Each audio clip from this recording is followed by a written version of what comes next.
ನಮಸ್ಕಾರ. ಇವತ್ತು ನಾವು ಕುಡಿಯುವಂಥ ಒಂದು ಗ್ಲಾಸ್ ನೀರು ಹೇಗೆ ನಮ್ಮ ಜೀವನವನ್ನೇ ಬದಲಾಯಿಸುವಷ್ಟು ಶಕ್ತಿಯುತವಾಗಿದೆ, ಅಥವಾ ನಾವು ಅದನ್ನು ಗೊತ್ತಿಲ್ಲದೆ ಮಿಸ್ಯೂಸ್ ಮಾಡಿದರೆ ಅದು ಯಾವುದೆಲ್ಲ ನಮ್ಮ ಜೀವನದಲ್ಲಿ ಕಷ್ಟ ನಷ್ಟಗಳನ್ನು ತರಬಹುದು, ನೀರಿಗಿರುವಂಥ ಅದ್ಭುತವಾದ ಶಕ್ತಿ ಯಾವುದು, ಅದರ ಹಿಂದಿನ ಸೈನ್ಸ್ ಏನು, ಅದರ ಹಿಂದಿನ ಮೆಕಾನಿಸಮ್ ಏನು ಅನ್ನೋದ್ರ ಬಗ್ಗೆ ಡಿಸ್ಕಸ್ ಮಾಡಲಿಕ್ಕಿದ್ದೇನೆ. ಮೊದಲು ಭಾರತದಲ್ಲಿ ಈ ರೀತಿ ಇರಲಿಲ್ಲ. ಭಾರತದಲ್ಲಿ ಹೇಗಿದ್ದದ್ದು ಅಂತ ಹೇಳಿದರೆ 4 ಧಾಮಗಳು, ಚತುರ್ಧಾಮಗಳಂತಿತ್ತು. ಮತ್ತು 51 ಶಕ್ತಿಪೀಠಗಳು, 12 ಜ್ಯೋತಿರ್ಲಿಂಗಗಳು. ಇದಕ್ಕೆಲ್ಲ ಏನು ಹೇಳ್ತಿದ್ರು ಅಂತ ಹೇಳಿದರೆ ತೀರ್ಥಕ್ಷೇತ್ರಗಳಂತ. ಅದು ಎಷ್ಟೇ ರಾಜ್ಯ ಇರಲಿ, ಬೇರೆ ಬೇರೆ ರಾಜಕೀಯವಾಗಿ ಭಾರತದಲ್ಲಿ ಬೇರೆ ಬೇರೆ ಆಡಳಿತಗಾರರು ರಾಜರು ಇದ್ದರೆ ಕೂಡ ಆಧ್ಯಾತ್ಮಿಕವಾಗಿ ಇಡೀ ಭಾರತ ಒಂದೇ ರೀತಿಯಾಗಿತ್ತು. ಯಾರು ಕೂಡ ಹುಟ್ಟಿದವ ಜೀವನದಲ್ಲಿ ಒಮ್ಮೆ ಆದರೂ ತೀರ್ಥಕ್ಷೇತ್ರಗಳನ್ನು ಯಾತ್ರೆ ಮಾಡಬೇಕಂತ. ಅಂದರೆ ಈಗ ನಾವು ಏನೆಲ್ಲ ನೋಡ್ತೇವೆ ಅಲ್ಲ, ಯಾವ ದೇವರ ಹೆಸರಲ್ಲಿ ಏನೆಲ್ಲ ನಾಟಕ, ಇದು ಯಾವುದು ಕೂಡ ಒರಿಜಿನಲಿ ನಮ್ಮ ಯಾವ ಗ್ರಂಥಗಳಲ್ಲಿ ಆಗಲಿ ನಮ್ಮ ಪರಂಪರೆಯಲ್ಲಾಗಲಿ ಇರಲಿಲ್ಲ ಅಂತ. ಹಾಗಾದರೆ ಮೂಲದಲ್ಲಿದ್ದದ್ದು ಏನಂತ ಕೇಳಿದರೆ, ಮೂಲದಲ್ಲಿದ್ದದ್ದು ತೀರ್ಥಕ್ಷೇತ್ರಗಳು ಮಾತ್ರ. ಏನಿದೆ ಆ ತೀರ್ಥಕ್ಷೇತ್ರಗಳಲ್ಲಿ ಅಂತ ಕೇಳಿದರೆ, ಅಲ್ಲಿ ಏನಾಗ್ತದೆ ಅಂತ ಹೇಳಿದರೆ, ಇಡೀ ಭಾರತ ದೇಶದಲ್ಲಿ ಇಡೀ ಭೂಮಿಯಲ್ಲಿ ಇದ್ದ ಎಲ್ಲ ಸಾಧಕರು, ಅಧ್ಯಾತ್ಮ ಸಾಧಕರು ಏನೆಲ್ಲ ಶಕ್ತಿಯನ್ನು ಪಡೆದಿದ್ದರು, ಅವರೆಲ್ಲ ಸಾಯುವ ಮೊದಲು ಅಲ್ಲಿ ಬಂದು ತಮ್ಮ ಶಕ್ತಿಯನ್ನು ಆ ಒಂದು ಜಾಗದಲ್ಲಿ ಬಿಡ್ತಿದ್ರು. ಅಂದರೆ ಶಕ್ತಿಪಾತವನ್ನು ಮಾಡ್ತಿದ್ರು. ಆಗ ಯಾರೆಲ್ಲ ಆ ಜಾಗಕ್ಕೆ ಹೋಗ್ತಾರ, ಆ ನೀರಲ್ಲಿ ಸ್ನಾನ ಮಾಡ್ತಾರ, ಅಥವಾ ಅಲ್ಲಿಯ ಯಾವುದಾದ್ರೂ ಲಿಂಗವನ್ನು ವಿಗ್ರಹವನ್ನು ಮುಟ್ತಾರ, ಆಗ ಆ ಶಕ್ತಿ ಅವರಲ್ಲಿ ಕೂಡ ಬರ್ತದೆ. ಒಟ್ಟಾರೆ ಪೂರ್ತಿ ನಮ್ಮ ಒಳಗಿನ ಪ್ರಜ್ಞೆಯನ್ನು ಜಾಗೃತ ಮಾಡುವಂಥ, ನಮ್ಮ ಆತ್ಮವನ್ನು ಉದ್ದೀಪನ ಮಾಡುವಂಥ ಉದ್ದೇಶಕ್ಕೋಸ್ಕರ ತೀರ್ಥಕ್ಷೇತ್ರ ಮಾಡ್ತಿದ್ದದ್ದು. ಯಾವುದೋ ನನ್ನ ಮಗಳಿಗೆ ಮದುವೆ ಆಗಲಿ, ಅಥವಾ ನನ್ನ ಮಗನಿಗೆ ಕೆಲಸ ಸಿಗಲಿ, ನನಗೆ ಮನೆ ಆಗಲಿ, ಕಾರಾಗಲಿ ಅಂತ ತೀರ್ಥಕ್ಷೇತ್ರ ಯಾತ್ರೆ ಹೋಗೋದಿಲ್ಲ ಯಾರು ಕೂಡ. ಅದು ಈಗ ಸ್ಟಾರ್ಟ್ ಆದದ್ದು. ಏನೇನೆಲ್ಲ ಮಾಡ್ತೀರಿ ನೀವು, ಲಾಸ್ಟಿಗೆ ಸೋಮವಾರ, ಮಂಗಳವಾರ, ಬುಧವಾರ ಅಂತ ಒಂದೊಂದು ದೇವಸ್ಥಾನಕ್ಕೆ ಹೋಗ್ತಿರ್ತೀರಿ. ಮೂಲದಲ್ಲಿ ಈ ರೀತಿಯ ಸಿಸ್ಟಮ್ ಇರಲಿಲ್ಲ. ನೀರು ಯಾರಿಗೆ ಬೇಡ ಹೇಳಿ? ಯಾರಿಗೆ ಬೇಕಾದರೂ ಜೀವನದಿಂದ ಹುಟ್ಟಿನಿಂದ ಸಾವಿನವರೆಗೂ ಕೂಡ ನಮಗೆ ನೀರು ಬೇಕು. ಹುಟ್ಟಿದಾಗ ಮೊದಲು ಸ್ನಾನ ಮಾಡಿಸಲಿಕ್ಕೂ ನೀರು ಬೇಕು, ಸತ್ತ ನಂತರ ಮೊದಲು ಸ್ನಾನ ಮಾಡಿಸಲಿಕ್ಕೂ ನೀರು ಬೇಕು. ಯಾರಿಗಾದರೂ ಏನಾದರೂ ಪೆಟ್ಟಾದರೆ ತಲೆಗೆ, ಅಥವಾ ಯಾವುದಾದ್ರೂ ಸಾಯುವ ಸ್ಥಿತಿಗೆ ಬಂದರೆ, ಅಥವಾ ಏನಾದರೂ ಅವಘಡ ಆದರೆ ಮೊದಲು ಹೋಗಿ ನಾವು ಅವನ ಹತ್ರ ನಿಮಗೆ ಬಿರಿಯಾನಿ ಬೇಕಾ, ಕಬಾಬ್ ಬೇಕಾ ಅಂತ ಕೇಳೋದಿಲ್ಲ, ನಾವು ನೀರು ಕುಡಿಬೇಕಾ ಅಂತ ಕೇಳೋದು. ಅವನು ಕೂಡ ಮೊದಲು ಕೇಳೋದು ನೀರೇ. ಯಾರಾದರೂ ಸತ್ತರೆ ಕೂಡ ನಾವು ಏನು ಹೇಳ್ತೇವೆ, ಪ್ರಾಣ ಬಿಡುವಾಗ ಬಾಯಿಗೆ ನೀರು ಬಿಟ್ರಂತೆ, ಅಂದರೆ ಆಗ ನಮಗೆ ಸ್ವಲ್ಪ ಸಮಾಧಾನ, ನೀರು ಕುಡಿದ್ರಂತೆ. ಹಾಗಾದರೆ ಯಾಕೆ ನೀರಿನ ಬಗ್ಗೆ ಅಂತ ಸೆಳೆತ? ನೋಡಿ, ಭಗವಂತನಿಗೆ ವೈಷ್ಣವರು ನಾರಾಯಣ ಅಂತ ಹೇಳ್ತಾರೆ. ನಾರಾಯಣ ಅಂತ ಹೇಳಿದರೆ ಏನು? ನೀರಿನಲ್ಲಿ ಮಲಗಿದವ ಅಂತ. ನೀವು ಅರ್ಥ ಮಾಡಿಕೊಳ್ಳಿ, ಹಾಲಿನ ಕಡಲಲ್ಲಿ ಹಾವಿನ ಮೇಲೆ ಮಲಗಿರ್ತಾರೆ. ಭಗವಂತನಿಗೆ ಏನು ಒಳ್ಳೆ ಹಾಸಿಗೆ ಇಲ್ವಾ, ಅಥವಾ ಒಳ್ಳೆ ಜಾಗ ಇಲ್ವಾ ಮಲಗಲಿಕ್ಕೆ? ಇದೆಲ್ಲ ಸಿಂಬಲಿಕ್ ಆಗಿ ಮಾಡಿದಂಥದ್ದು. ನಾವು ಮಾತ್ರ ಅದನ್ನು ಇಟ್ಕೊಂಡಿದ್ದೇವೆ. ಏನಂತ ಹೇಳಿದರೆ, ಹಾಲು ಅಂತ ಹೇಳಿದರೆ ಪುರುಷನಲ್ಲಿರುವಂಥ ಸ್ಪರ್ಮು. ಆ ಸ್ಪರ್ಮ್ನಲ್ಲಿ ಏನು ವೀರ್ಯ ಕಣಗಳೇನು ಇರ್ತವೆ ಹಾವಿನ ಥರ, ಅದರಲ್ಲಿ ಏನು ಆ ಜೀವಶಕ್ತಿ ಇದೆ, ಆ ಮೊದಲ ಶಕ್ತಿ ಇದೆ, ಅದು ಮಲಗಿರ್ತದೆ. ಅಲ್ಲಿಂದ ಆ ಬ್ರಹ್ಮ ಹುಟ್ತಾನೆ, ಅಂದರೆ ಸೃಷ್ಟಿ ಉತ್ಪತ್ತಿ ಆಗ್ತದೆ. ಈ ರೀತಿಯೆಲ್ಲ ಸಿಂಬಲಿಕ್ಕಾಗಿ ಹೇಳಿದ್ದಾರೆ. ಅದನ್ನು ಇನ್ಯಾವತ್ತಾದರೂ ನಾನು ಡಿಸ್ಕಸ್ ಮಾಡ್ತೇನೆ. ಅಂದರೆ ಒಟ್ಟಿನಲ್ಲಿ ಏನಂತ ಹೇಳಿದರೆ, ಭಗವಂತನಿಗೂ ನಾರಾಯಣ, ನೀರಿನಲ್ಲಿ ಮಲಗಿರುವವ. ಅಂದರೆ ನಮ್ಮ ಮೂಲ ಇರುವುದೇ ನಾವು ತಂದೆ ಮತ್ತು ತಾಯಿಯ ಒಂದೊಂದು ನೀರಿನ ಅಂಶದಿಂದ ನಾವು ಹುಟ್ಟಿದಂಥದ್ದು. ಜೀವನ ಇಡೀ ನಮ್ಮ 70% ಭಾಗ ದೇಹದಲ್ಲಿ ನೀರೇ ಇರುವಂಥದ್ದು. ಸತ್ತಾಗ ಕೂಡ ನಮಗೆ ನೀರು ಬೇಕು, ಸತ್ತ ನಂತರ ಕೂಡ ತರ್ಪಣ ಕೊಡೋದು ಕೂಡ ನೀರೇ. ಒಟ್ಟಾರೆ ಇಡೀ ಮನುಷ್ಯನ ಜೀವನ ನಿಂತದ್ದೇ ನೀರಿನ ಆಧಾರದ ಮೇಲೆ. ಪೂಜೆಗೆ, ಸ್ನಾನಕ್ಕೆ, ತೀರ್ಥಕ್ಕೆ, ಆಚಮನಕ್ಕೆ, ತರ್ಪಣ ಕೊಡಲಿಕ್ಕೆ, ಒಬ್ಬನಿಗೆ ಶಾಪ ಕೊಡಲಿಕ್ಕೆ, ಅಥವಾ ಏನು ಮಾಡಲಿಕ್ಕೆ ಬೇಕಾದರೂ ನಮಗೆ ನೀರು ಬೇಕೇ. ಏನಾದರೂ ಸಂಕಲ್ಪ ಮಾಡಬೇಕಾದ್ರೆ, ಏನಾದರೂ ಒಬ್ಬರಿಗೆ ಕೊಡಬೇಕಾದ್ರೆ, ಏನಾದರೂ ದಾನ ಮಾಡಬೇಕಾದ್ರೆ, ಯಾಕೆ ಕೈಯಲ್ಲಿ ನೀರು ಹಿಡಿದು ಸಂಕಲ್ಪ ಮಾಡ್ತಾರೆ? ಯಾಕೆ ನೀರಲ್ಲಿ ಕೊಡ್ತಾರೆ? ಅಥವಾ ಯಾರಿಗಾದ್ರು ಶಾಪ ಕೊಡಬೇಕಾದ್ರೂ ನೀರನ್ನು ಹಿಡಿದು ಯಾಕೆ ಒಬ್ಬನ ಮೇಲೆ ಹಾಕ್ತಾರೆ? ಇದನ್ನೆಲ್ಲ ನಾವು ಮಾಡ್ತೇವೆ, ಬಟ್ ನಮಗೆ ಅದರ ರೀಸನ್ ಗೊತ್ತಿಲ್ಲ. ದನವನ್ನು ಮೇಲಿಂದ ಭಗವಂತ ಕಳಿಸಿದ್ನಂತೆ, ಕೆಳಗೆ ಹೋಗಿ ಮನುಷ್ಯರಿಗೆ ಹೇಳಿ ಬಾ, 3 ಸಲ ಸ್ನಾನ ಮಾಡಬೇಕಂತೆ, 1 ಸಲ ಊಟ ಮಾಡಬೇಕಂತೆ ಅಂತ. ದನ ಬಂದು ವಾಪಸ್ ಬಂದು ಇಲ್ಲಿ ಬಂದು ತಪ್ಪು ಹೇಳ್ತಂತೆ ಗೊತ್ತಿಲ್ಲದೆ, 3 ಸಲ ಊಟ ಮಾಡಬೇಕಂತೆ, 1 ಸಲ ಸ್ನಾನ ಮಾಡಬೇಕಂತೆ ಅಂತ. ಮನುಷ್ಯ ಅದನ್ನು ಇಟ್ಕೊಂಡ. ಯಾಕೆ ಅಂತ ಹೇಳಿದರೆ, ಧರ್ಮದಲ್ಲಿ ಕೂಡ ಮನುಷ್ಯನಿಗೆ ಸುಲಭದಲ್ಲಿ ಯಾವುದಾಗ್ತದ ಅದೇ ಬೇಕು. ಬಟ್ ಈಗ ಅದನ್ನು ಕೂಡ ಬಿಟ್ಟಿದ್ದಾರೆ. 1 ಸಲ ಸ್ನಾನ ಮಾಡಲಿಕ್ಕೂ ಹಿಂದೆ ಮುಂದೆ ನೋಡ್ತಾರೆ. ಯಾಕೆಂತ ಹೇಳಿದರೆ ಬೆವರುದಿಲ್ಲ ಅಂತ. ಸ್ನಾನ ಮಾಡೋದು ಬೆವರಿಗಲ್ಲ, ತ್ರಿಶವನ ಸ್ನಾನ ಅಂತ ಉಂಟು. ನೋಡಿ, ಈಗ ನೀವು ಸ್ನಾನ ಮಾಡಿದಾಗ ನಿಮಗೆ ಖಾಲಿ ನಿಮ್ಮ ಬೆವರು ಹೋಗೋದಲ್ಲ, ನಿಮ್ಗೆ ಏನೋ ಒಂದು ಫ್ರೆಶ್ನೆಸ್ ಫೀಲ್ ಆಗ್ತದೆ, ಏನೋ ಒಂದು ಖುಷಿ ಆಗ್ತದೆ. ಅದು ಕೂಡ ನೀರು ನಿಮ್ಮಿಂದ ಪಾಸ್ ಆದರೆ, ಅದಕ್ಕೆ ಹೇಳೋದು ನಾವು ಮೂರ್ತಿಯನ್ನು ಪೂಜೆ ಮಾಡಿದ ನಂತರ ನೀರಲ್ಲಿ ಮುಳುಗಿಸ್ತೇವೆ. ಯಾಕೆಂತ ಹೇಳಿದರೆ, ನೀರು ಮೇಲಿಂದ ಪಾಸ್ ಆದರೆ ಮೊದಲು ಕೂಡ ಹಾಗೆ ಯಾವುದಾದ್ರು ಸ್ನಾನ ಮಾಡೋದು ಅಂತ ಹೇಳಿದರೆ ನೀರಲ್ಲಿ ಮುಳುಗಿ ಹೇಳೋದು, ಗಂಗಾ ಸ್ನಾನ ಮಾಡೋದು ಕೂಡ ಹಾಗೆ. ನಿಮ್ಮೆಲ್ಲ ಪಾಪ ಏನಿದ್ರು ಅದು ಪರಿಹಾರ ಆಗ್ತದೆ ನೀರಲ್ಲಿ ಮುಳುಗಿದ್ರೆ. ಆಗ ಕೂಡ ಕೆಲವರು ಲಾಜಿಕ್ ಆಗ್ತಾರೆ, ಹಾಗಾದರೆ ಪಾಪ ಪರಿಹಾರ ಆಗ್ತದೆ ಆದರೆ ಸುಲಭದಲ್ಲಿ ಒಬ್ಬನನ್ನು ಮರ್ಡರ್ ಮಾಡಿ ಏನೆಲ್ಲ ಮಾಡಿ ಹೋಗಿ ಗಂಗೆಯಲ್ಲಿ ಮುಳುಗಬಹುದಲ್ಲ. ಹಾಗೆಲ್ಲ ಯಾವುದನ್ನು ಕೂಡ ನಾವು ಅರ್ಥ ಮಾಡಿಕೊಳ್ಳಿದ್ರೆ ಸೈಂಟಿಫಿಕಲಿ ಕೂಡ ಪ್ರೂವ್ ಆಗಿದೆ. ಗಂಗೆಗೆ ನೀವು ಎಷ್ಟೇ ಪೊಲ್ಯೂಷನ್ ಮಾಡಿದರೆ ಕೂಡ ಗಂಗೆ ಪೊಲ್ಯೂಟ್ ಆಗ್ತಾ ಇಲ್ಲ. ನೀವು ಒಂದು ಗಂಗೆಯ ನೀರನ್ನು ಒಂದು ಬಾಟ್ಲಲ್ಲಿ ತಗೊಂಡು ಬಂದರೆ ವರ್ಷ ಇಟ್ಟರೆ ಕೂಡ ಅದು ಹಾಳಾಗೋದಿಲ್ಲ. ಅದೇ ನೀವು ಬಿಸ್ಲರಿ ವಾಟರನ್ನು ಇಟ್ಟರೆ ಸ್ವಲ್ಪ ದಿನದಲ್ಲೇ ಹಾಳಾಗ್ತದೆ. ಅಂದರೆ ಏನಾಗಿದೆ ಅದರಲ್ಲಿ.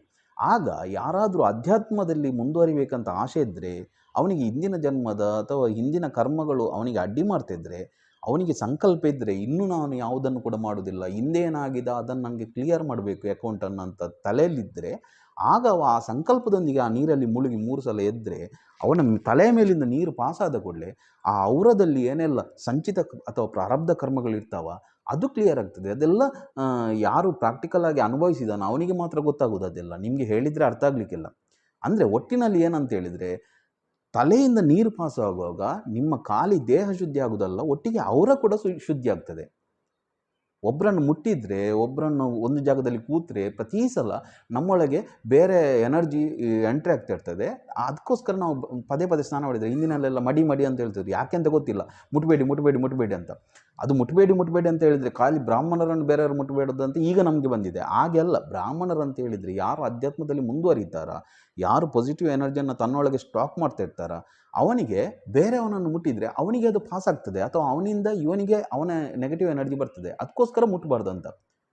ಈಗ ನಾವೇನು ಮಾಡಿದರೆ ಖಾಲಿ ಜಾತಿ ಅಂತ ಇಟ್ಕೊಂಡಿದ್ದೀವಿ. ಜಾತಿ ಅಲ್ಲ, ಬ್ರಾಹ್ಮಣರಲ್ಲಿ ಕೂಡ ದೊಡ್ಡ ಜಾತಿಯಲ್ಲಿ ಕೂಡ ನೆಗೆಟಿವ್ ಎನರ್ಜಿ ಇರುವವರು ಇರ್ತಾರೆ, ಚಿಕ್ಕ ಜಾತಿಯಲ್ಲಿ ಕೂಡ ಅದ್ಭುತ ಆಧ್ಯಾತ್ಮಿಕ ಶಕ್ತಿ ಇರುವವರೆಲ್ಲ ಇರ್ತಾರೆ.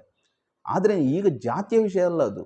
ಮೊದಲು ಏನಂತ ಹೇಳಿದರೆ, ಬ್ರಾಹ್ಮಣರು ಅಂತ ಹೇಳಿದರೆ ಯಾರು ಅಧ್ಯಾತ್ಮ ಮಾರ್ಗದಲ್ಲಿ ಹೋಗ್ತಾರೋ, ಯಾರು ಪಾಸಿಟಿವ್ ಎನರ್ಜಿಯನ್ನು ಇದು ಮಾಡ್ತಾರೆ, ಯಾರು ವಿಧಿ ನಿಷೇಧವನ್ನು ಪಾಲನೆ ಮಾಡ್ತಾರೆ, ಯಾರು ಜೀವನವನ್ನು ಅರಿತು ಬದುಕ್ತಾರ, ಅವರಿಗೆ ಬ್ರಾಹ್ಮಣರು ಅಂತ ಹೇಳ್ತಿದ್ದದ್ದು. ನಮ್ಮ ಊರಲ್ಲೆಲ್ಲ ನೋಡಿ, ದೇವಸ್ಥಾನಕ್ಕೆ ಹೋಗಿ ಬಂದರೆ ಸ್ನಾನ ಮಾಡಬಾರ್ದು ಅಂತ ಹೇಳ್ತಾರೆ. ದೇವಸ್ಥಾನದಿಂದ ಬಂದು ಸ್ನಾನ ಮಾಡಬಾರ್ದು, ಫಲ ಹೋಗ್ತದೆ. ಅಂದರೆ ನಮ್ಮ ಜನರಿಗೆ ಏನು ಗೊತ್ತಾ, ಪ್ರತಿಯೊಂದರಲ್ಲೂ ಫಲವೇ ಬೇಕು, ಇಲ್ಲದಿದ್ದರೆ ದೇವರು ಯಾರಿಗೂ ಕೂಡ ಬೇಡ. ಅದು ಹೌದು. ಯಾಕೆ ಅಂತೇಳಿ ನೋಡಿ, ಅದರಲ್ಲಿ ಅರ್ಥ ಮಾಡಿಕೊಳ್ಳಿ ನೀರಿಗೆ ಎಷ್ಟು ಶಕ್ತಿ ಇದೆ ಅಂತ. ಅಂದರೆ ನೀವು ದೇವಸ್ಥಾನಕ್ಕೆ ಹೋಗಿ ಬಂದು ಸ್ನಾನ ಮಾಡಿದರೆ ಆ ಎನರ್ಜಿ ಏನು ನಿಮಗೆ ಪಾಸಿಟಿವ್ ಬಂದಿದೆ ಅದು ಹೋಗ್ತದೆ ಅಂತ. ಅದು ಸರಿ. ಬಟ್ ಹೇಗೆ ಸರಿ ಅಂತ ಹೇಳಿದರೆ, ಹಿಂದಿನ ಕಾಲದಲ್ಲಿ ಆ ಸಿಸ್ಟಮ್ ಬಂದದ್ದು. ಅಂದರೆ ಒಂದು ದೇವಸ್ಥಾನದಲ್ಲಿ ಹೋಗಿ, ಒಂದು ಜಾಗದಲ್ಲಿ ಹೋಗಿ, ತೀರ್ಥಕ್ಷೇತ್ರದಲ್ಲಿ ಹೋಗಿ ಅಲ್ಲಿ ಮಲಗಿ ಎದ್ದು ಬಂದ ನಂತರ ಆ ಶಕ್ತಿ ಇರ್ತದೆ, ಅದನ್ನು ನಾವು ನಮ್ಮಲ್ಲಿ ಇಟ್ಕೊಳ್ಬೇಕಂತ. ಈಗ ನಾವು ಎಲ್ಲೆಲ್ಲಿ ಹೋಟೆಲಿಗೆ ಹೋಗಿ, ದಾರಿಯಲ್ಲಿ ತಿರುಗಿ, ಗಾಡಿಯಲ್ಲಿ ಬಂದು, ಯಾವುದಾದ್ರು ವೆಹಿಕಲಲ್ಲೆಲ್ಲ ಬಂದು ಎಲ್ಲ ಬಂದಾಗ ನಮಗೆ ಯಾವುದು ಪಾಸಿಟಿವ್ ಎನರ್ಜಿ ಬಂದಿರ್ತದೆ ಅದಕ್ಕಿಂತ ಜಾಸ್ತಿ ನೆಗೆಟಿವ್ ಬಂದಿರ್ತದೆ. ಅದನ್ನು ಇಟ್ಕೊಂಡು ಮಲಗಿದರೆ ನಮಗೆ ಪಾಸಿಟಿವ್ಗಿಂತ ನೆಗೆಟಿವೇ ಜಾಸ್ತಿ ಆಗ್ತದೆ. ಅಥವಾ ಕೊಳೆ, ಕ್ರಿಮಿ, ವೈರಸ್ ಎಲ್ಲ ಈಗ ಕೊರೋನಾ ಬಂದ ನಂತರ ಅಂತೂ ಎಲ್ಲರಿಗೂ ಗೊತ್ತಾಗಿದೆ ಏನೆಲ್ಲ ಆಗ್ತದೆ ಅಂತ, ಹೊರಗಿಂದ ಬಂದ ಕೂಡಲೇ ಸ್ನಾನ ಮಾಡಬೇಕಂತ. ಅಂದರೆ ಜನರಿಗೆ ಇದೆಲ್ಲ ಅರ್ಥ ಆಗೋದಿಲ್ಲ. ನೋಡಿ ಹೇಗೆಲ್ಲ ನಮ್ಮ ಪರಂಪರೆಯಲ್ಲಿ ಬಂದಿದೆ ಅಂತ ಹೇಳಿದರೆ, ನೋಡಿ ದೀಪಾವಳಿ ದಿವಸ ನಾವು ನೀರನ್ನು ಒಂದು ಕಂಚಿನ ಅಂಡೆಯಲ್ಲಿ ಶೇಖರ ಮಾಡಿ ಅದಕ್ಕೆ ಪೂಜೆ ಎಲ್ಲ ಮಾಡಿ ಅದನ್ನು ಹಾಗೆ ಇಡ್ತಾರೆ, ಬೆಳಿಗ್ಗೆ ಎದ್ದು ಅದರಲ್ಲಿ ಸ್ನಾನ ಮಾಡ್ತಾರೆ. ಈಗ ಕೂಡ ಎಷ್ಟೋ ಮನೆಯಲ್ಲೆಲ್ಲ ಈಶಾನ್ಯ ದಿಕ್ಕಿನಲ್ಲಿ ನೀರನ್ನು ಇಟ್ಟು ಕಂಚಿನ ಪಾತ್ರೆಯಲ್ಲಿ ಅದಕ್ಕೆ ಸ್ವಲ್ಪ ಹೂವು ಇಟ್ಟು ಅದಕ್ಕೆ ಪೂಜೆ ಮಾಡಿ, ಚಿಕ್ಕ ಪೂಜೆ, ಅದಕ್ಕೆ ಬಿಲ್ಲೋಪತ್ರೆ, ತುಳಸಿ ಮತ್ತು ಬೇವಿನ ಎಲೆಯನ್ನು ಹಾಕಿ ಮೇಲೆ ಒಂದು ಧನ್ವಂತರಿ ಫೋಟೋ ಇಟ್ಟು ಈ ರೀತಿಯೆಲ್ಲ ಸಿಸ್ಟಮಲ್ಲಿ ಇಟ್ಕೊಳ್ತಾರೆ. ಒಂದು ಹನಿ ತೀರ್ಥಕ್ಕೋಸ್ಕರ, ದೇವರ ಒಂದು ಹನಿ ನೀರಿಗೋಸ್ಕರ ಎಷ್ಟು ಕ್ಯೂ ನಿಲ್ತೇವೆ ನಾವು. ಒಂದು ಹನಿ ನೀರಿಗೋಸ್ಕರ ಎಷ್ಟು ಕಷ್ಟಪಟ್ಟು ತಗೊಳ್ತೇವೆ ಅದನ್ನು. ಏನಿದೆ ಹಾಗಾದರೆ ಈ ನೀರಿಗೂ ಆ ನೀರಿಗಿರೋ ವ್ಯತ್ಯಾಸ ಏನು? ಭಾರತದಲ್ಲಿ ಇದು ಅನಾದಿ ಕಾಲದಿಂದ ಈ ನೀರಿನ ಶಕ್ತಿಯ ಬಗ್ಗೆ ಗೊತ್ತಿದ್ದರೆ ಕೂಡ ಅದನ್ನು ಆಧುನಿಕ ಕಾಲದಲ್ಲಿ ವೈಜ್ಞಾನಿಕವಾಗಿ ಅದನ್ನು ಸಾಧಿಸಿ ತೋರಿಸಿದವ ಜಪಾನಿನ ಇಮೋಟೋ ಮಸಾರು ಅನ್ನೋ ಒಬ್ಬರು. ಆ್ಯಕ್ಚುಲಿ ಅವರು ಸೈಂಟಿಸ್ಟ್ ಅಲ್ಲ, ಆದರೂ ವಿಜ್ಞಾನದಲ್ಲಿ ಆಸಕ್ತಿ ಇದ್ದವರು. ಅವರು ಆ್ಯಕ್ಚುಲಿ ಬಿಸ್ನೆಸ್ ಮ್ಯಾನ್. ಅವರು ಏನು ಮಾಡಿದ್ರು ಅಂತ ಹೇಳಿದರೆ, ಆ ನೀರಿನ ಶಕ್ತಿಯ ಬಗ್ಗೆ ತುಂಬ ಅಧ್ಯಯನ ಮಾಡಿ ಅದನ್ನು ಕ್ರಿಸ್ಟಲ್ ಮಾಡಿ ನೀರನ್ನು, ಅದಕ್ಕೆ ಬೇರೆ ಬೇರೆ ರೀತಿ ಇಮೋಷನನ್ನು ಹಾಕಿ, ಯಾವ ರೀತಿ ಒಂದೇ ನೀರು, ಒಂದೇ ಪಾತ್ರೆಯ ನೀರು ಒಂದೊಂದು ಹನಿ ಬೇರೆ ಬೇರೆ ತೆಗೆದದ್ದು, ಬೇರೆ ಬೇರೆ ನೀರಿಗೆ ಬೇರೆ ಬೇರೆ ರೀತಿಯ ಇಮೋಷನ್ ಹಾಕಿದಾಗ, ಥ್ಯಾಂಕ್ಸನ್ನು, ಫರ್ಗಿವ್ನೆಸ್ಸನ್ನು ಅಥವಾ ಹೇಟನ್ನು ಏನೆಲ್ಲ ಹಾಕಿದಾಗ ಆ ನೀರು ಯಾವ ರೀತಿ ಪ್ರತಿಕ್ರಿಯಿಸ್ತದೆ ಅಂತ ಅದರ ಸೂಕ್ಷ್ಮ ದರ್ಶಕದಲ್ಲಿ ಅದರ ಫೋಟೋ ತೆಗೆದು ಅದನ್ನು ಮೊದಲ ಪ್ರೂವ್ ಮಾಡಿದರು. ಅಂದರೆ ನೀರು ಎನ್ನುವುದು ಒಂದು ಲಿಕ್ವಿಡ್ ಕಂಪ್ಯೂಟರ್ ಥರ, ನೀರು ಎಲ್ಲವನ್ನು ನೆನಪಿಡ್ತದೆ. ಆದ್ದರಿಂದ ಆ ತೀರ್ಥಕ್ಷೇತ್ರಗಳಿಗೆ, ಆ ಜಾಗಗಳಿಗೆ, ಆ ಸ್ಪೆಷಲ್ ಗಂಗೆ ಇಡೀ ಭಾರತದಲ್ಲಿ ಹರಿತದೆ. ಬಟ್ ಕೆಲವು ಘಾಟ್ ಮಾತ್ರ ಯಾಕೆ ಇದೆ ಸ್ನಾನ ಮಾಡಲಿಕ್ಕೆ, ಒಂದೊಂದು ಜಾಗ ಯಾಕೆ ಇದೆ ಆ ತೀರ್ಥಕ್ಷೇತ್ರದಲ್ಲಿ ಇರುವ ಮಹಿಮೆಯನ್ನು. ಅಂದರೆ ಆ ಪರ್ಟಿಕ್ಯುಲರ್ ಜಾಗದಲ್ಲಿ ಆ ನೀರಿಗೆ ಒಂದು ಸ್ಪೆಷಲ್ ಮೆಮೊರಿ ಇರ್ತದೆ. ಅರ್ಥ ಆಯ್ತಲ್ಲ? ಪ್ರತಿಯೊಂದು ಜಾಗದಲ್ಲಿ, ಆ ಘಾಟ್‌ನಲ್ಲಿ, ಆ ಪರ್ಟಿಕ್ಯುಲರ್ ಜಾಗದಲ್ಲಿ ಅದಕ್ಕೆ ಮೆಮೊರಿ ಇರ್ತದೆ. ಕುಂಭಮೇಳ ಆಗುವಾಗ ನೋಡಿ, ಎಷ್ಟು ಜನ ಸಾಧುಗಳೆಲ್ಲ ಸೇರ್ತಾರೆ. ಎಷ್ಟು ಜನ ಅದರಲ್ಲಿ ಸ್ನಾನ ಮಾಡ್ತಾರೆ. ಆ ಒಂದು ಸ್ನಾನಕ್ಕೆ ಹೋಗಿ ಎಷ್ಟು ಜನ ನಾವು ಕ್ಯೂ ನಿಲ್ತೇವೆ, ಎಷ್ಟು ಲಕ್ಷ ಜನ ಸೇರ್ತಾರೆ, ಎಷ್ಟು ಅದನ್ನು ಪಾರ್ಟಿಸಿಪೇಟ್ ಮಾಡ್ತಾರೆ. ಅಂದರೆ ನಮಗೆ ಕೂಡ ಗೊತ್ತಿದೆ, ಅದರ ಲಾಜಿಕ್ ಗೊತ್ತಿರಲಿಲ್ಲ, ಬಟ್ ನಮಗೆ ಗೊತ್ತಿತ್ತು. ಆ ನೀರಿಗೆ ಆ ಶಕ್ತಿ ಬರ್ತದೆ, ಅದಕ್ಕೆ ಅದನ್ನು ಗ್ರಾಸ್ಪ್ ಮಾಡುವಂಥ ಶಕ್ತಿ ಇದೆ ಅಂತ. ಇದನ್ನು ಇಮೋಟಮಸರು ಪ್ರೂವ್ ಮಾಡಿ ತೋರಿಸಿದರು. ನಮ್ಮ ದೇಹ ಉಂಟಲ್ಲ, 5 ವಸ್ತುವಿನಿಂದ ಆದದ್ದು. ಆಕಾಶ, ಭೂಮಿ, ವಾಯು, ಜಲ, ಅಗ್ನಿ ಅಂತ. ಈ 5 ವಸ್ತುವಿನಿಂದ ಆದ ದೇಹದಲ್ಲಿ 70% ನೀರೇ ಇರೋದು. ನಾವು ಹೊರಗಿನಿಂದ ನೀರು ಹಾಕಿದಾಗ ಅಥವಾ ಹೊರಗಿಂದ ನೀರು ಸೇವನೆ ಮಾಡಿದಾಗ ಅಥವಾ ಏನೇ ಮಾಡಿದಾಗ ನಮ್ಮ ಒಳಗಿನ ಅಣುಗಳಿಗೆ ಮತ್ತು ಆ ನೀರಿನ ಅಣುಗಳಿಗೆ ಸಾಮ್ಯತೆ ಇದೆ. ಅದು ಒಂದಕ್ಕೊಂದು ಪ್ರತಿಕ್ರಿಯಿಸ್ತದೆ. ಆದ್ದರಿಂದ ನಮಗೆ ಸ್ನಾನ ಮಾಡಿದ ಕೂಡಲೇ ಆ ಫ್ರೆಶ್ನೆಸ್ ಬರೋದು, ನಮ್ಮ ಅವರ ಕ್ಲೆನ್ಸಿಂಗ್ ಆಗೋದು. ಆದ್ದರಿಂದ ನಮಗೆ ತೀರ್ಥ ಸೇವನೆ ಮಾಡಿದಾಗ ಆ ದೇವಸ್ಥಾನದಲ್ಲಿ ಅಂಥ ಒಂದು ಸಿಸ್ಟಮ್ ಪ್ರಕಾರ ಆ ಪ್ರಾಣಶಕ್ತಿಯನ್ನು ಅದರಲ್ಲಿ ಆವಾಹನೆ ಮಾಡಿ ಎದುರು ಗರುಡಗಂಬ ಹಾಕಿರ್ತಾರೆ. ಆ ಗರುಡಗಂಬದಿಂದ ಆ ಕಳಸಕ್ಕೆ ಆ್ಯಂಟೆನಾ ಥರ ವರ್ಕ್ ಮಾಡ್ತಾಯಿದೆ. ಅದು ಕಳಸದ ಕೆಳಗೆ ಮೂರ್ತಿ ಇರ್ತದೆ, ಮೂರ್ತಿಗೆ ಪ್ರಾಣ ಪ್ರತಿಷ್ಠೆ ಮಾಡಿರ್ತಾರೆ, ಮಂತ್ರದಿಂದ ಅದಕ್ಕೆ ಎನರ್ಜೈಸ್ ಮಾಡಿರ್ತಾರೆ. ಅಂಥ ಮೂರ್ತಿಯ ಮೇಲೆ ಆ ನೀರನ್ನು ಹಾಕಿದಾಗ ಆ ನೀರಿಗೆ ಅದನ್ನು ನೆನಪಿಡ್ತದೆ, ಆ ಶಕ್ತಿಯನ್ನು ಅದು ಗ್ರಾಸ್ ಮಾಡ್ತದೆ. ಆ ನೀರು ನಮ್ಮ ದೇಹದೊಳಗೆ ಹೋದಾಗ ನಮ್ಮೊಳಗೆ ಆ ಎನರ್ಜಿ ಸಿಂಕ್ರೊನೈಸ್ ಆಗ್ತದೆ, ನಮ್ಮ ದೇಹದೊಳಗೆ ಆ ಎನರ್ಜಿ ರಿಸೀವ್ ಆಗ್ತದೆ. ಅದಕ್ಕೋಸ್ಕರ ಒಂದು ಹನಿ ತೀರ್ಥಕ್ಕೆ ಅಷ್ಟು ಬೆಲೆ ಇರೋದು. ಮಂತ್ರ ಸಿದ್ಧಿ ಮಾಡಿದವರೆಲ್ಲ ಯಾರಿಗಾದರೂ ಏನೋ ಸಮಸ್ಯೆ ಇದ್ದರೆ ಆ ನೀರಿಗೆ ಮಂತ್ರವನ್ನು ಹಾಕಿ ಕುಡಿಲಿಕ್ಕೆ ಕೊಡ್ತಾರೆ. ಸರಿ ಆಗ್ತದೆ. ನಾನೇ ನೋಡಿದ್ದೇನೆ, ನಾವು ಕೂಡ ಮಾಡ್ತೇವೆ. ಸೈನ್ಸ್ ಏನು ಹೇಳ್ತದೆ, ಈಗ ಕ್ವಾಂಟಮ್ ಫಿಸಿಕ್ಸ್ ಏನು ಹೇಳ್ತದೆ, ಎಲ್ಲವೂ ವೈಬ್ರೇಷನಿಂದ ಎನರ್ಜಿ ಕ್ರಿಯೇಟ್ ಆಗ್ತದೆ, ಎನರ್ಜಿಯಿಂದ ಮ್ಯಾಟರ್ಸ್ ಕ್ರಿಯೇಟ್ ಆಗ್ತದೆ ಅಂತ. ಹಾಗೆ ನಾವು ಯಾವುದಾದ್ರೂ ಒಂದು ಶಬ್ದವನ್ನು ಪರ್ಟಿಕ್ಯುಲರ್ ಅದು ಮಂತ್ರ ಅಂತ ಹೇಳ್ದಂತೆ, ಮನನಂತ್ರ ಆಯಿತು ಇತಿ ಮಂತ್ರ. ಮಂತ್ರವನ್ನು ನಾವು ವೈಬ್ರೇಷನನ್ನು ಕ್ರಿಯೇಟ್ ಮಾಡಿದಾಗ ಆ ವೈಬ್ರೇಷನನ್ನು ಆ ನೀರು ನೆನಪಿಡ್ತದೆ. ಆ ನೀರಲ್ಲಿ ಆ ವೈಬ್ರೇಷನ್ ನಿಲ್ತದೆ, ಆ ಶಕ್ತಿ ನಿಲ್ತದೆ. ಅದನ್ನು ನೀವು ಕುಡಿದರೆ ನಿಮ್ಮ ದೇಹದ ಏನೆಲ್ಲ ಇಂಬ್ಯಾಲೆನ್ಸ್ ಆಗಿದೆ ಅದು ಸರಿ ಆಗ್ತದೆ. ಆಗ ನಿಮ್ಮ ಪ್ರಾಬ್ಲಮ್ ಕೂಡ ಸಾಲ್ವ್ ಆಗ್ತದೆ. ನೋಡಿ, ನಾವೀಗ ಎಲ್ಲ ಎಜುಕೇಟೆಡ್ ಅಂತ ತಿಳ್ಕೊಂಡಿರ್ತೇವೆ, ಬಟ್ ನಮ್ಗೆ ಏನಾದರೂ ಗೊತ್ತಿದೆ ಈ ನೀರಿನದ್ದು? ಇದೇನು ನಾವು ಕತೆ ಹೇಳ್ತಾ ಇಲ್ಲ, ಇದು ಸೈಂಟಿಫಿಕಲ್ ಪ್ರೂವ್ ಆದಂಥದ್ದು. ಬಟ್ ನಮ್ಗೆ ಯಾರಿಗೆ ಗೊತ್ತುಂಟಾ? ತಲೆ ಅಡಿಯಲ್ಲಿ ಬೇಕಾದರೂ ನೀರು ಇಟ್ಕೊಳ್ತೇವೆ, ರಾತ್ರಿ ಮಲಗುವಾಗ ಎಲ್ಲಿ ಸಿಕ್ಕಿದ ನೀರನ್ನು ತೆಗೆದು ಎತ್ತಿ ಬಿಡ್ತೇವೆ ಬಾಯಿಗೆ. ಅದು ನೋಡಿ, ನಾನು ಅರ್ಥ ಮಾಡಿಕೊಳ್ಳಿ ನಾನು ಹೇಳೋದನ್ನು. ತಲೆಯ ಮೇಲೆ ನೀವು ನೀರು ಇಟ್ಕೊಂಡು ಮಲಗಿ ಅದನ್ನು ಕುಡಿದರೆ ನಿಮ್ಮ ಜೀವನದಲ್ಲಿ ತುಂಬ ಸಮಸ್ಯೆ ಬರ್ತದೆ ನಿಮಗೆ. ಹೇಗೆ ಅಂತ ಹೇಳಿ ನಾನು ವಿವರಿಸಲಿಕ್ಕೆ ನನಗೆ ಈಗ ಟೈಮ್ ಇಲ್ಲ, ಬಟ್ 100% ಬರ್ತದೆ. ಯಾಕೆ ಅಂತ ಹೇಳಿದರೆ ನಿಮ್ಮ ಮೈಂಡಲ್ಲಿ ಅದು ಯಾವ ರೀತಿಯಲ್ಲಿ ವರ್ಕ್ ಆಗ್ತದೆ ಅದರ ಬಗ್ಗೆ ಇನ್ನೊಮ್ಮೆ ಯಾವತ್ತಾದರೂ ವೀಡಿಯೋ ಮಾಡ್ತೇನೆ. ನಿಮ್ಮ ಮೈಂಡಲ್ಲಿ ಏನೆಲ್ಲ ವೈಬ್ರೇಷನ್ ಬರ್ತದೆ ಅದನ್ನೆಲ್ಲ ಅದು ಗ್ರಾಸ್ ಮಾಡ್ತದೆ, ಇಟ್ಕೊಳ್ತದೆ. ನೀವು ಬೆಳಿಗ್ಗೆ ಎದ್ದು ಅದನ್ನೇ ಕುಡಿದರೆ ನಿಮ್ಮಲ್ಲಿ ಎಲ್ಲ ಪ್ರಾಬ್ಲಮ್ ಬರಲಿಕ್ಕೆ ಸ್ಟಾರ್ಟ್ ಆಗ್ತದೆ ನಿಮಗೆ. ಆದ್ದರಿಂದ ಯಾವತ್ತೂ ಕೂಡ ತಲೆ ಮೇಲೆ ನೀರು ಇಟ್ಕೊಂಡು ಮಲಗಬೇಡಿ, ತಲೆ ಮೇಲೆ ನೀರು ಇಟ್ಕೊಂಡು ಕುಡಿಬೇಡಿ. ಯಾವುದೇ ನೀರನ್ನು ತೆಗೆದ ಕೂಡಲೇ ಸೀದಾ ಕುಡಿಬೇಡಿ. ಒಮ್ಮೆ ನೋಡಿ ಅದಕ್ಕೆ ವಾಟರ್ ಟೆಕ್ನಿಕ್ ಅಂತ ಹೇಳೋದು. ಒಂದು ನೀರನ್ನು ನೀವು ಕೈಯಲ್ಲಿ ಇಟ್ಕೊಂಡು ಅದಕ್ಕೆ ಥ್ಯಾಂಕ್ಸ್ ಹೇಳಿ ಅಥವಾ ಅದಕ್ಕೆ ಪಾಸಿಟಿವ್ ವೈಬ್ರೇಷನನ್ನು ಕಳಿಸಿ, ನಿಮಗೆ ಏನು ಬೇಕಾ ವಿಷಯ ಅದನ್ನು ನೀವು ಪ್ರೆಸೆಂಟ್ ಟೆನ್ಸಲ್ಲಿ ಹೇಳಿ ಒಂದು ಕೈಯಲ್ಲಿ ನೀರು ಇಟ್ಕೊಂಡು ನಂತರ ಕುಡಿಯಿರಿ. ನೋಡಿ ನಿಮ್ಮ ಜೀವನದಲ್ಲಿ ಎಷ್ಟು ಚೇಂಜಸ್ ಬರ್ತದೆ ಅಂತ. ಒಂದು 40 ದಿನದಲ್ಲೇ ನಿಮ್ಮ ಜೀವನದಲ್ಲಿ ಚೇಂಜಸ್ ಬರಲಿಕ್ಕೆ ಸ್ಟಾರ್ಟ್ ಆಗ್ತದೆ. ಆದರೆ ಕೆಲವರು ಏನು ಮಾಡ್ತಾರೆ, ಅದನ್ನು ಎಕ್ಸ್ಟ್ರೀಮ್ ಮಾಡಲಿಕ್ಕೆ ಹೋಗ್ತಾರೆ. ಅದರ ಹೊರಗೆ ಇದು ಚಿಟ್ಟಿ ಅಂಟಿಸಬೇಕು, ಆ ರೀತಿ ಈ ರೀತಿ. ಇದು ಏನು ಗೊತ್ತಾ, ಇದು ನಾಲೆಜ್ ಎಲ್ಲೆಲ್ಲಿಂದ ಕಾಪಿ ಪೇಸ್ಟ್ ಮಾಡಿದಂಥ ನಾಲೆಜ್. ನಿಜವಾಗಿ ನೋಡಿದರೆ ನೀರಿಗೆ ಎನರ್ಜಿ ಹಾಕೋದು ಹೇಗೆ ಅಂತ ನಮಗೆ ಗೊತ್ತದು ಹೇಗೆ ಹಾಕೋದಂತ. ನೀರಿಗೆ ಹೇಗೆ ನಮ್ಮ ಶಕ್ತಿಯನ್ನು ಟ್ರಾನ್ಸ್ಫರ್ ಮಾಡೋದು. ಹೀಗೆ ಗುರು ಶಿಷ್ಯನಿಗೆ ಟ್ರಾನ್ಸ್ಫರ್ ಮಾಡ್ತಿದ್ದದ್ದು ಹಾಗೆ, ತಲೆ ಮೇಲೆ ನೀರು ಹಾಕಿ ಅಥವಾ ಶಾಪ ಕೊಡುವಾಗ ಕೂಡ ನೀರು ಹಾಕೋದು ಅಂದರೆ ಆ ಎನರ್ಜಿಯನ್ನು ಟ್ರಾನ್ಸ್ಫರ್ ಮಾಡೋದು. ಬಟ್ ನಮಗೇನಾಗಿದೆ ಅಂತ ಹೇಳಿದರೆ ಯಾವುದೇ ಸೂಕ್ಷ್ಮ ವಿಷಯ ಗೊತ್ತಿಲ್ಲ. ವಿಧಿ ನಿಷೇಧ ಏನೆಲ್ಲ ಹೇಳಿರ್ತಾರೆ ಎಲ್ಲದಕ್ಕೂ ಮೀನಿಂಗ್ ಇದೆ, ಬಟ್ ನಮಗೆ ಯಾವುದು ಕೂಡ ಗೊತ್ತಿಲ್ಲ. ನಾವು ಬ್ಲೂಟೂತನ್ನು ಕಿವಿಗೆ ಸಿಕ್ಕಿಸಿ ದೊಡ್ಡ ಮಾಡರ್ನ್ ಅಂತ ತಿಳ್ಕೊಂಡಿರ್ತೇವೆ. ಡಾಕ್ಟರ್ ಕಲಿತವರು ಕೂಡ ಬ್ಲೂಟೂತ್ ಸಿಕ್ಕಿಸಿರ್ತಾರೆ.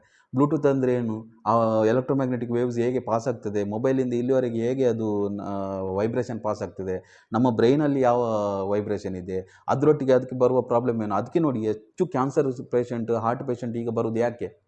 ಬಟ್ ನಮಗೆ ಯಾವುದು ಕೂಡ ಗೊತ್ತಿಲ್ಲ. ಸಿಕ್ಕಿದ್ದನ್ನೆಲ್ಲ ತಿಂತೇನೆ, ಯಾವುದು ತಿನ್ನಬೇಕು ಯಾವುದು ತಿನ್ನಬಾರ್ದು, ಯಾವುದು ಮಾಡಬೇಕು ಯಾವುದು ಮಾಡಬಾರ್ದು ಯಾವುದು ಕೂಡ ಗೊತ್ತಿಲ್ಲ. ಬಟ್ ನಾವೇನಿಸಿರ್ತೇವೆ, ನಾವು ತುಂಬ ಬುದ್ಧಿವಂತರಂತ. ಒಂದು ನೀವು ಎಷ್ಟು ಸೂಕ್ಷ್ಮ ವಿಷಯಗಳಲ್ಲಿ ಇರ್ತೇವೆ ಅಂತ ಹೇಳಿದರೆ, ಕಾಲು ಒರೆಸ್ಲಿಕ್ಕೆ ಆಗಿದ ಒಂದು ಮ್ಯಾಟ್ ಬೇಕಾದ್ರೆ ನಿಮ್ಮನ್ನು ನಪುಂಸಕ ಮಾಡ್ಬೋದು.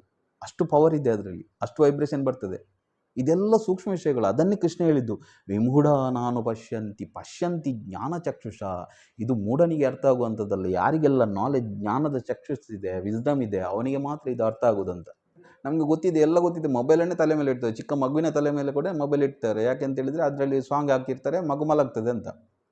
ಪ್ರಾಬ್ಲಮ್ ಬರೋದು ನಂತರ ಅಲ್ಲ, ಡೈರೆಕ್ಟ್ ಒಮ್ಮೆಲೆ ಏನಾಗೋದಿಲ್ಲ. ಯಾವುದು ಕೂಡ ಹಾಗೆ ನಿಧಾನವಾಗಿ ರಿಸಲ್ಟ್ ಬರೋದು. ರಿಸಲ್ಟ್ ಬರುವಾಗ ನಮಗೆ ಗೊತ್ತಾಗ್ತದೆ. ಸೊ ಇವತ್ತಿಗೆ ಇದನ್ನು ಇಲ್ಲಿ ಮುಗಿಸ್ತಾ ಇದ್ದೀನಿ.